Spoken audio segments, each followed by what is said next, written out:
আসসালামু আলাইকুম ওয়া রাহমাতুল্লাহি ওয়া বারাকাতুহু। সম্মানিত ভাই ও বোনেরা, যারা ইকরা বাংলার সামনে বসে সিরাতুন নবী সাল্লাল্লাহু আলাইহি ওয়াসাল্লাম এই প্রোগ্রামটা শুনছেন, সবাইকে আমার অন্তরের অন্তঃস্থল থেকে মোবারকবাদ জানাচ্ছি। আশা করছি আপনারা সবাই ভালো ছিলেন, দোয়া করছি আপনারা ভালো থাকুন এবং ভবিষ্যতে ভালো থাকবেন ইনশাআল্লাহ। আমরা চেষ্টা করি একসাথে কিছু জ্ঞান অর্জন করে আমাদের নবী সাল্লাল্লাহু আলাইহি ওয়াসাল্লামের সাথে যেন কবর থেকে হাসরে যেয়ে তার সাথে শাফাত নিয়ে একসাথে জান্নাতে থাকতে পারি। তার জন্য আমরা সিরাতুন নবীকে সাজিয়েছি এইভাবে যে আমরা আমাদের নবী সাল্লাল্লাহু আলাইহি ওয়াসাল্লাম জীবনকে জানতে চাই এবং সেখান থেকে কিছু শিখতে চাই এবং শিখে তার প্রিয় পাত্র হতে চাই আমলের মাধ্যমে, এবং ইনশাআল্লাহ আমরা জান্নাতে যাওয়ার আমরা একটা চিন্তা এবং চেষ্টা একসাথে চালানোর চেষ্টা করি ইনশাআল্লাহ। সম্মানিত ভাই বোনেরা, আমরা আলোচনা করতেছিলাম, গত পর্বে আমরা আলোচনা করতেছিলাম আব্দুল মুত্তালিব সম্পর্কে। কারণ হলো কি যে কিভাবে আমাদের নবী সাল্লাল্লাহু আলাইহি ওয়াসাল্লাম দুনিয়া আসতেছেন, তার যে ইরহাসাত, তার যে সমস্ত আগেকার যে সমস্ত ঘটনাগুলো, এগুলো বর্ণনা করে দেয় যে কে একজন আসতেছে। এই যে ফরুক আহমদের একটা কবিতা আছে, কে এলো সাড়া পড়ে যায়, কে এলো নতুন সাড়া, জাগে সুষুপ্ত মৃত জনপদ, যাকে শতাব্দীর ঘুমির পাড়া। যখন আমাদের নবী সাল্লাল্লাহু আলাইহি ওয়াসাল্লাম আসলেন, একটা দুনিয়ার অবস্থা চেঞ্জ করার একটা যেন সুসংবাদ নিয়ে আসলেন তিনি, এবং আল্লাহ তাআলা এইভাবে সবগুলোকে চেঞ্জ করে ফেলতেছেন, সবগুলোতে জানিয়ে দিচ্ছেন যে একজন কেউ আসতেছে, তোমরা অপেক্ষা করো। এবং আমরা তো জানেন যে ওই সময় যারা ইহুদি ছিল তারা কিন্তু কয়েকটা বসতি অনেক দূর থেকে তারা আসছে। এই কারণে তারা তাদের কিতাবের তালমুদের মধ্যে পেয়েছে যে এই শেষ জামানার যিনি নবী আসবেন, তিনি যেখানে বসবাস করবেন সেখানে অনেক খেজুর গাছ আছে, কঙ্কর আচ্ছাদিত জায়গা আছে, লাভাবেষ্টিত শহর আছে। তো ওরা মনে করলো এটা মদিনা অথবা মক্কা।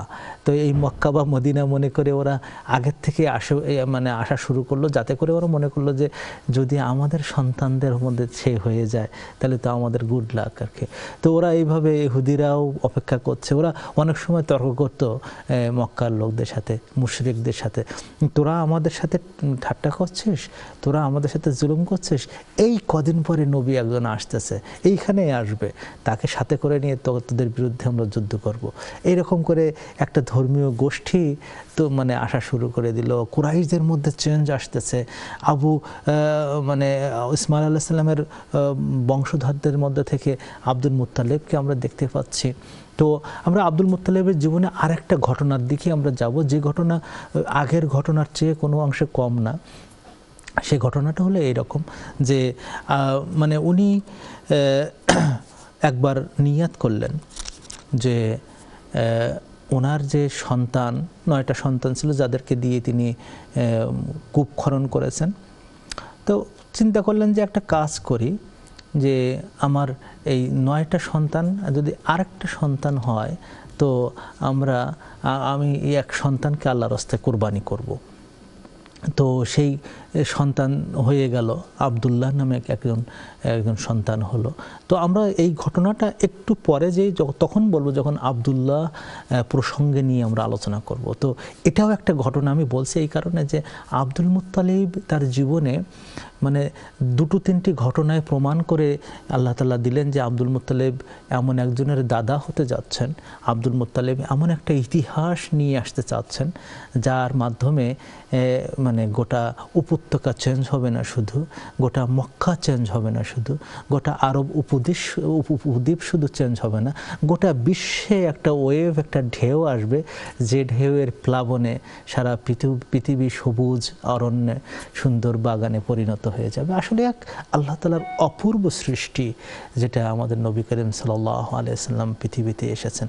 তো এখানে আমরা আরেকটা ঘটনার কথা বলে এখানে উল্লেখ করতে চাই, যে ঘটনা আরেকবার প্রমাণ করে যে কে আব্দুল মুত্তালিব ছিল, কেন তিনি এমন ছিলেন, তাকে কেন এত সম্মান দেওয়া হলো, এবং এই ঘটনার মাধ্যমে আরবের কুরাইশদের অবস্থা কি হলো। আমি গত এপিসোডে আলোচনা করেছিলাম যে এই এলাকাটায় শুধু হজের কারণে না, এখানে 3টি বড় বড় মেলা বসতো। একটা মেলার নাম ছিল ওকাজ, আমি বলেছি যে এটা আমরা দেখেছি যখন আমরা এই মানে তায়েফে যাওয়ার পথে, তায়েফের থেকে একটু বেশি নিকটে, মক্কা থেকে একটু বেশি দূরে, এখনও পর্যন্ত সেই মানে মেলার গেটটা এখনও রয়েছে। ওখানে বিশাল মেলা বসতো।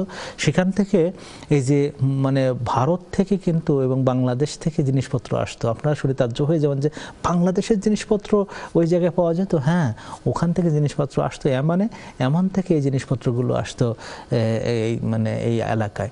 তার মধ্যে আসতো হাতির দাঁত, হাতির দাঁতের তৈরি বিভিন্ন ধরনের জিনিস, সিংহাসন, চেয়ার, তারপরে চিরুনি, তারপরে হলো হাতির দাঁত দিয়ে বনন করা ওই পাটি যার উপরে মানুষ শুতো। অনেক ধনীরা এগুলো ব্যবহার করত। তারপরে ওই যে বিভিন্ন ধরনের এই যে গরম মশলা আমরা বলি, এই গরম মশলা বাংলাদেশ থেকে, তারপরে এই মালাবার বলতো সে সময়, কেরালা বলা হয়, সেখান থেকে আসতো। এরপরে মিষ্ক আম্বর ভারতের মালাবার থেকেও আসতো, বাংলাদেশ থেকেও আসতো। এগুলো কিন্তু মানে এই সমস্ত মেলাগুলোতে বিক্রি হতো। এবং শুধু হজ কেন্দ্রিক না, এই এলাকাটা ছিল এত বিখ্যাত যে মানে তখনকার বর্তমান জামানে যেমন সিঙ্গাপুর একটা বাণিজ্য মার্কেট, দুবাই একটা বাণিজ্য মার্কেট, সেখানে পৃথিবীর কোন দেশের লোক নেই যে সেখানে যায় না। হ্যাঁ, এইরকম মানে বাণিজ্যের জন্য একটা সেন্টার আর কি, মানে ট্রেড সেন্টার হিসেবে মানে পরিচিতি লাভ করলো এই এলাকার লোকেরা। তো এই যখন হলো তখন অর্থনৈতিক দিক দিয়ে এবং ধর্মীয় দিক দিয়ে এই দুটোর মালিকানা ছিল এদের হাতে, এই কুরাইশদের হাতে এবং মক্কার হাতে। তো এইটাকে লক্ষ্য করলো সেই সময়কার দুটো পরাশক্তি ছিল পৃথিবীতে, একটা হলো পারস্যের পরাশক্তি, একটা হলো রোমের পরাশক্তি।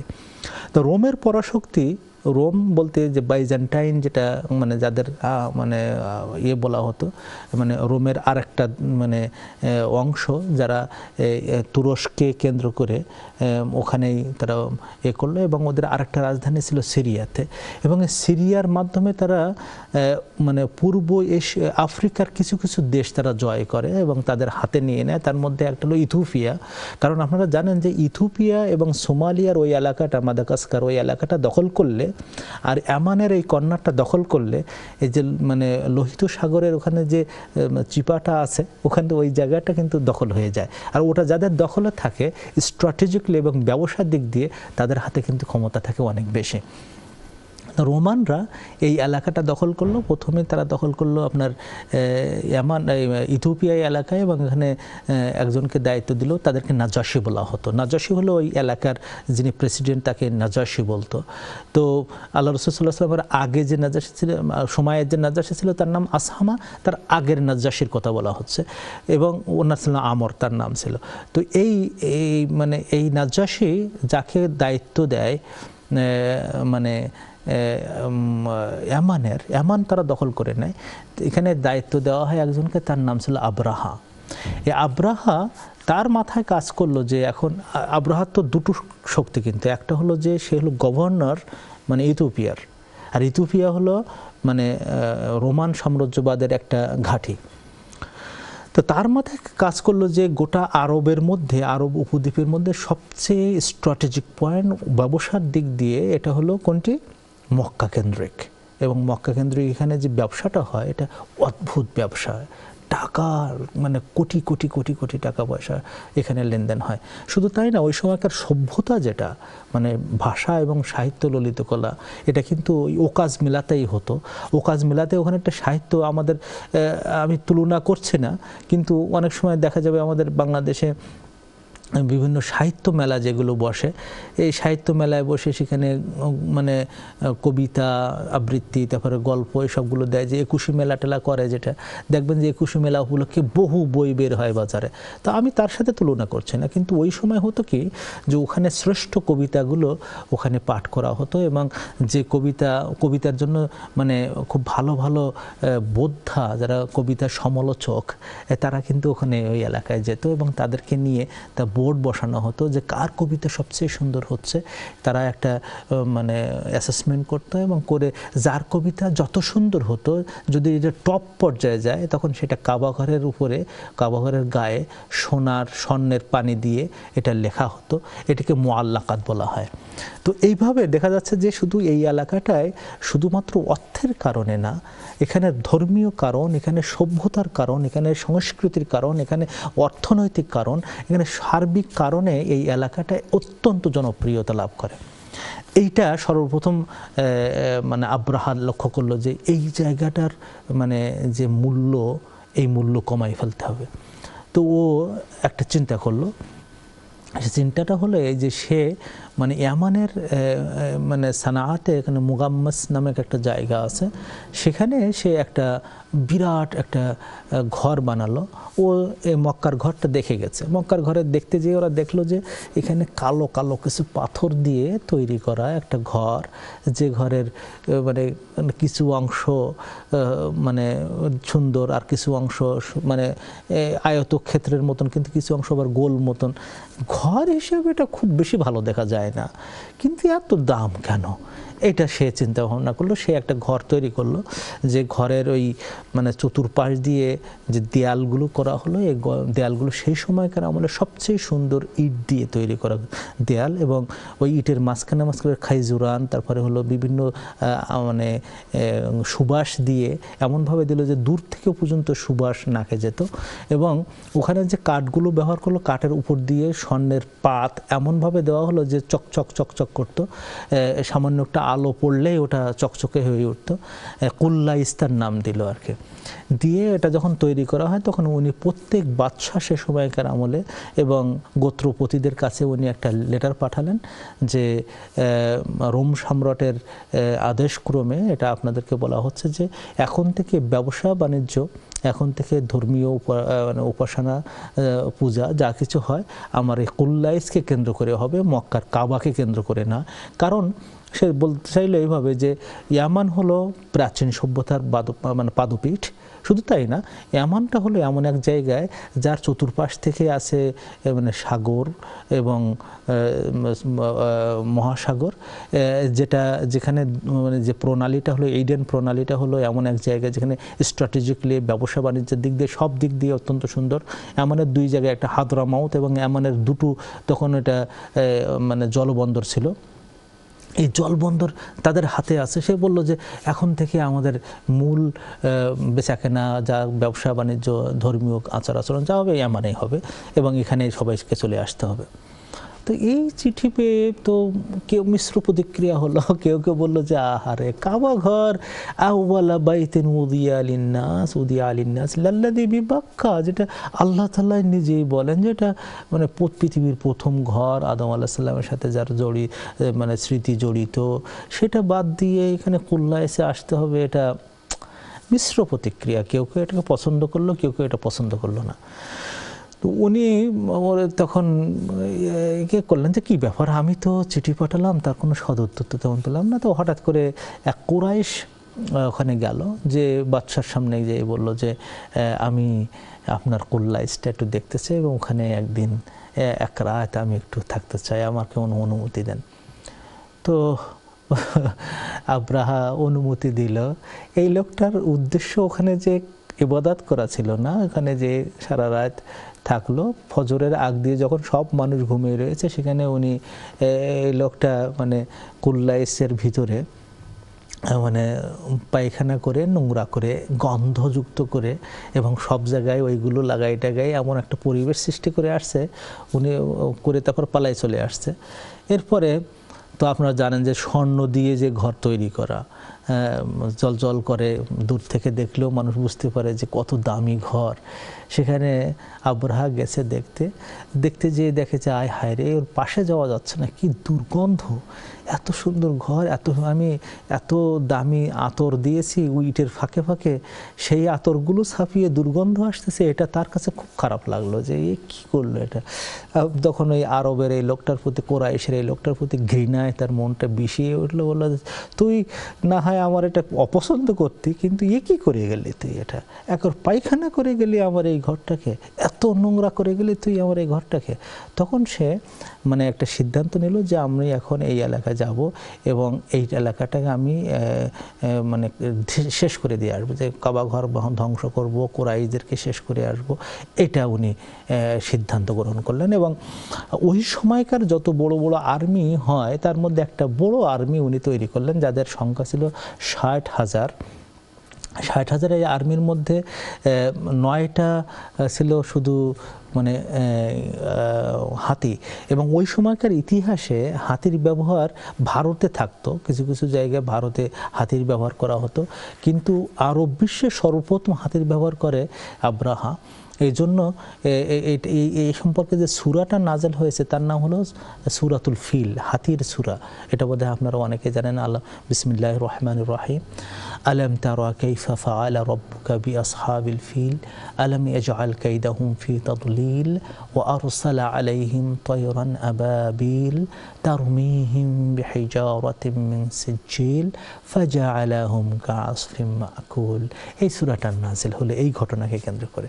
তো উনি 9টাও, কেউ কেউ বলেছেন 9টারও বেশি, 13টা ঘোড়া হাতি নিয়ে উনি আসছেন। উনি যে হাতির উপরে উঠছেন তার নাম ছিল মাহমুদ, এবং উনি রওনা হয়েছেন।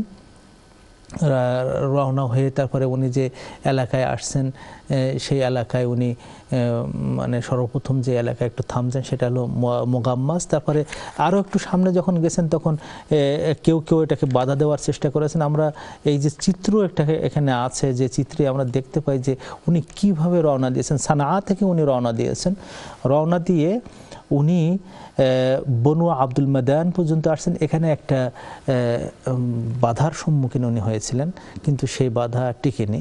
এরপরে উনি আরও একটু সামনে যেয়ে খাতাম নামক একটা জায়গায় আসছেন, এবং এখানে নুফাইল ইবনে হাবিব আল খাতামি উনি তার বড় একটা বাহিনী নিয়ে এখানে বাধা দেওয়ার চেষ্টা করেছেন, কিন্তু হাতির সামনে তারা কেউ টিকতে পারেনি। পরে যে মানে ওখান থেকে বেরিয়ে আসেন, তারপর ওখান থেকে রওনা দিয়ে তায়েফে কিছুক্ষণ দেরি করেছেন। তায়েফের থেকে মুগাম্মাস নামক স্থানে থেমেছেন। তারপর একটু সামনে যেয়ে মানে মিনা এবং মুজদালিফা মানে এর মাঝখানে, মানে মিনা এবং মুজদালিফার মাঝখানে একটা জায়গা আছে যেটার নাম হলো ওয়াদিয়ে মুহাসসার। ওয়াদিয়ে মুহাসসারে ওখানে থেমেছেন। মুগাম্মাসে উনি যখন থামছিলেন তখন ওখানে 200 উট ছিল, কেউ কেউ বলেছেন 100 উট। এটা হযরত আব্দুল মুত্তালিবের এই উট ছিল।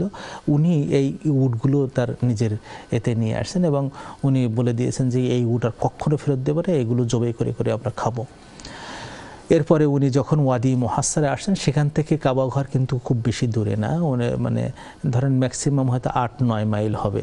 কারণ আপনার 5 মাইল হলো আপনার মিনা পর্যন্ত, মিনার ওই মাথা পর্যন্ত, তারপরে ওখান থেকে আরও 2 মাইলের মতন হবে, 6-7 মাইল হবে আর কি সব মিলিয়ে। ওয়াদি মুহাসসারে উনি থামলেন। মুহাসসার মানে হলো আফসোস। তা আসলে ওই জায়গাটা আফসোস হয়েছিল পরে আব্রাহার জন্য, এই জন্য ওয়াদি মুহাসসার তার নাম রাখা হলো। ওখানে উনি তার মানে হাতিকে থামাতে বাধ্য হয়েছিলেন। কারণ হলো উনি যখন হাতিকে মক্কার দিকে মানে চালানো শুরু করে, হাতি উল্টো দিকে চলে, দাঁড়িয়ে যায় অথবা উল্টো দিকে চলে। উনি মারতে শুরু করলেন এবং ওনার হাতে যে মারার জন্য তরবারি ছিল, তারপরে কাঁটাযুক্ত মানে অস্ত্র ছিল, তাই দিয়ে হাতিকে যত মারছে রক্তাক্ত করছে, কিন্তু হাতি সামনে যায় না, পিছনে যায়। তো ওখানে ওনারা থেমে পড়েছেন। থেমে পড়ার পরে উনি খবর দিয়েছেন আব্দুল মুত্তালিবকে, যে আব্দুল মুত্তালিব তখন ছিলেন ধর্মীয় দিক দিয়ে যেমন এবং অন্য অন্য সব দিক দিয়ে তিনি যথেষ্ট শক্তির অধিকারী। শুধু শক্তি না, ওনার যেহেতু আপনারা আগে শুনেছেন যে তার যথেষ্ট মূল্যায়ন ছিল, তো উনি আব্দুল মুত্তালিবকে ডাকছেন। আব্দুল মুত্তালিব যখন যাবেন তখন হাওয়াজিন, হুযাইল এবং গাতাফানের কয়েকজন লোক ওখানে আসে, এসে বলে যে আমাদের তো হাতে শক্তি আছে, বিশেষ করে হাওয়াজিন গোত্র, সাকিফ গোত্র, এদের একটা বাহাদুরি ছিল, এরা তীরন্দাজ হিসেবে খুব পরিচিত ছিল। এমনভাবে তীর লক্ষ্য করতো যে একবার তীর গেলে সেটা একেবারে যথাস্থানে লেগে যেত। ওরা বললো যে আমাদের যথেষ্ট শক্তি আছে, অন্তত আমরা শক্তি কিছুটা দেখাই। তো পরে ওরা চিন্তা করলো যে 60,000 বাহিনী সেখানে মানে উট আছে, সেখানে ঘোড়া আছে, তার সাথে সর্বোপরি আর 9টা থেকে 13টা হাতি পর্যন্ত আছে, এদের সাথে আমরা যুদ্ধ করে পারবো না। তো আব্দুল মুতাল্লিব বলেন যে একটা কাজ করো, তোমরা সব করো যে এখানে আসো, এসে আল্লাহর কাছে একটু দোয়া করি। উনি আল্লাহর কাছে দোয়া করলেন, আল্লাহ কিছু লোক তোমার এই ঘরকে মানে ধ্বংস করার জন্য আসছে, আর আমাদের যে শক্তি আছে এই শক্তি আমরা তার কাছে আসলে তেমন কিছু করতে পারবো না, তো তুমি এই ঘরকে রক্ষণাবেক্ষণ করার দায়িত্ব তুমি নাও এবং আমাদের দোয়া কবুল করো। বলে উনি সবাইকে বললেন তোমরা পাহাড়ের উপরে যে আশ্রয় গ্রহণ করো, আশেপাশে যে সমস্ত পাহাড়গুলো আছে, আর আমি যাচ্ছি দেখা করতে কি হয়। তো উনি আসলেন, আসার পরে মানে দেখা হলো আব্রাহার সাথে। আব্রাহা তাকে ওয়েলকাম জানালেন, ডাকলেন যে আপনি আসেন ভিতরে কথাবার্তা বলি। কথাবার্তা শুরু হওয়ার প্রথমেই আব্দুল মুত্তালিব বললেন যে শোনো, তোমার সাথে কথাবার্তা কি বলবো, আমার 200 অথবা 100 উট যেটা তোমরা মোকাম্মাস থেকে নিয়েছো ওখান থেকে শিগগির ফিরিয়ে দাও, তারপরে কথাবার্তা শুরু হবে।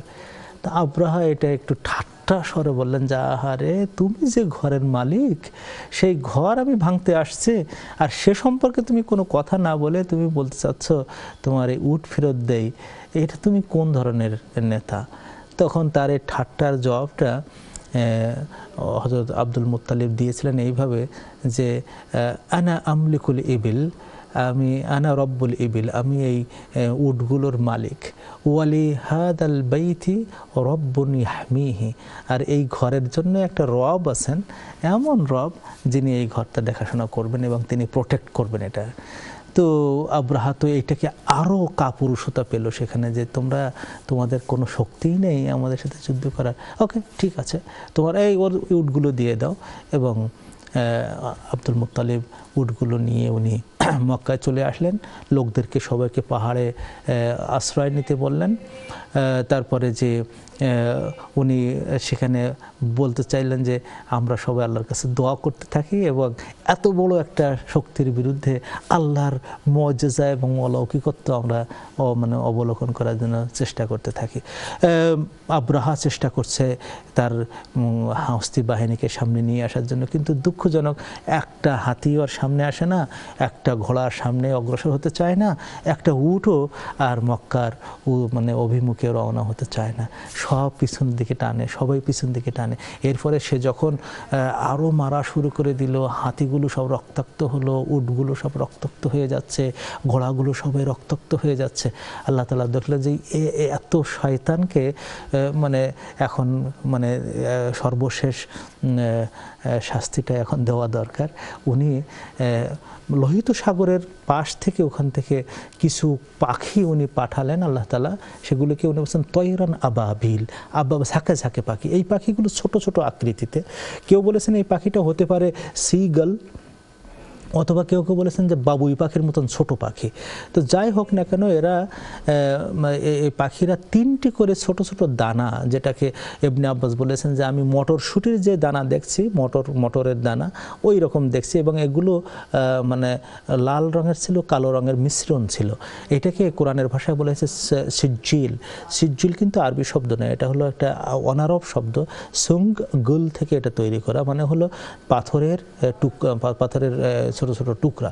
এবং এগুলো মানে যারা পারমাণবিক ধারণা যাদের মধ্যে আছে, এটা কিন্তু সাধারণ একটা গুলি ছিল না, এটা ছিল এমন জাম বিশিষ্ট যে ওরা 3টি করে নিয়ে আসলো, 2টো পায়ে করে, একটা ঠোঁটে করে নিয়ে এসে এরকম ছাড়তে শুরু করলো।